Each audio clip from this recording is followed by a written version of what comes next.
అలసందలు ఈవినింగ్ స్నాక్కి చాలా బాగుంటుంది. ఫ్రెష్గా వచ్చినాయి ఫామ్ నుంచి. స్నాక్ చేద్దాం. ముందులే వీటినన్నిటిని ఒలిచేస్తాం. వీటిని ఒలిచి తీసుకున్నాను. 2-3 సార్లు కడిగేసి జల్లి బుట్టకేసి మిక్సీలో వేద్దాం. నీళ్లు పోయొద్దు.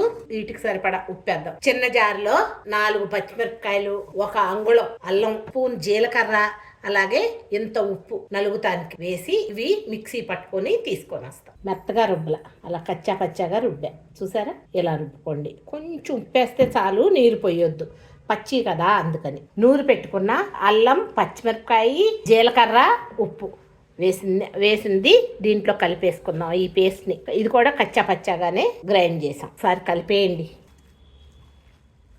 2 పెద్ద ఉల్లిపాయలు సన్నగా కోసి పెట్టా. ఈ ఉల్లిపాయలను కూడా వేసి కలిపేసుకున్నాం. ఉప్పు చూసుకోండి. నాకైతే సరిపోయింది. మీ టేస్ట్లు తగ్గట్టుగా అడ్జస్ట్ చేసుకోండి అమ్మ ఉప్పుని. కరివేపాకు కూడా వేసేసుకోండి.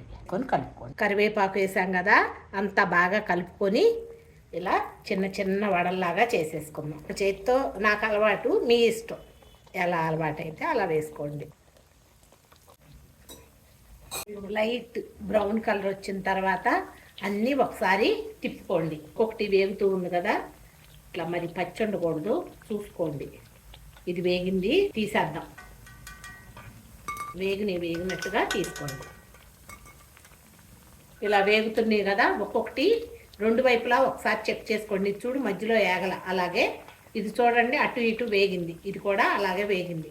వేగిని అలా చూసుకుంటా తీసుకోండి. 2 వైపులా లైట్ బ్రౌన్ కలర్ వస్తే సరిపోతుంది. ఇలా ఒక్కొక్కటి వేసుకుంటా చూసుకొని తీసుకుంటా ఉండండి. మరి మాడినట్టయితే బాగోదు. బటన్ వేలుతో ఇలా మొత్తం అంతా సర్దుకొని వేసేయండి. అలసందలతో గారెలు ఎలా ఉన్నాయి? ఈ పప్పుచారుల్లోకి, పప్పు కూరల్లోకి, అలాగే రసంలో కూడా చాలా బాగుంటుంది. ఈవినింగ్ స్నాక్స్కి ఇంకా అద్భుతం. నచ్చిందా మరి మీకు? నచ్చితే కనుక లైక్ చేయండి, షేర్ చేయండి, సబ్స్క్రైబ్ చేయండి. Thank you.